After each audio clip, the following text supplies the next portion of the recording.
से बात करेंगे कि आज का जो बजट रहा सर, किस तरीके से इसको देख रहे हैं? इस पूरे बजट को ऐतिहासिक बजट कहा जा रहा है। ये एक तरह का ऐतिहासिक बजट है। गरीबों के लिए, किसानों के लिए, दलित शोषित वंचितों के लिए, गांव की खुशहाली के लिए बजट है।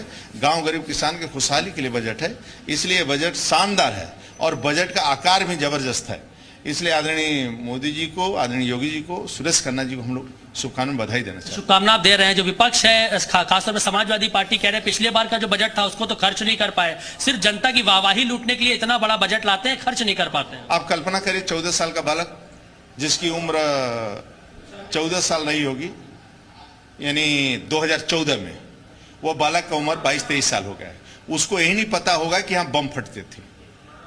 उसको यह भी नहीं मालूम था कि काशी की सड़कें कैसी थी, पूर्वांचल की सड़कें कैसी थी।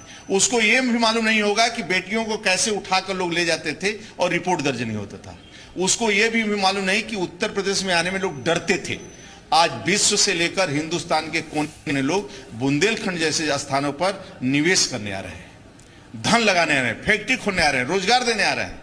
तो ये आदरणीय मोदी जी, योगी जी की तपस्या है और ईमानदारी है और गरीबों के प्रति समर्पण है, इसलिए लोग आ रहे हैं। इन्वेस्टर समिट का 33 लाख करोड़, 7 लाख करोड़ यूपी बजट का 40 लाख करोड़ हो जाता है, कहां जाएगा प्रदेश?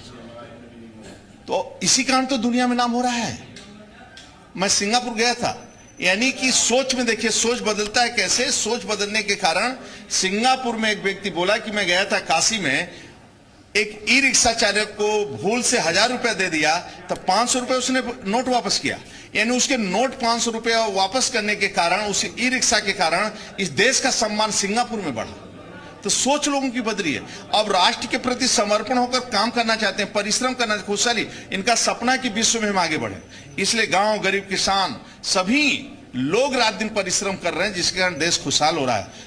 यानी 25 करोड़ आबादी, पूरी जनता जनार्दन आदरणीय मोदी योगी के प्रति एक तरह का स्नेह है, प्यार है, आशीर्वाद है और सभी का सम्मान बढ़ रहा है। देखिए, प्रदेश की जनता खुशहाल है और एक ईमानदारी की जो ललक है वो लोगों में है और कह रहे हैं कि 2014 से पहले जो तस्वीरें थी पूरे देश की, खासतौर पर उत्तर प्रदेश की, वो बदलने का काम योगी सरकार ने किया और ऐतिहासिक 33 लाख करोड़ का इन्वेस्टमेंट ग्लोबल इन्वेस्टर समिट में उसके साथ लगभग 6,90,000 करोड़ का जो बजट पेश हुआ है। तो ऐसे में उम्मीद जरूर है, क्योंकि विपक्ष ये सवाल जरूर खड़ा करता है कि खर्च नहीं कर पाते हैं और सिर्फ दिखावे के लिए ये बजट रहता है, लेकिन स्वतंत्र सिंह का कहना है कि पूरा बजट जो है वो खर्च किया जाएगा।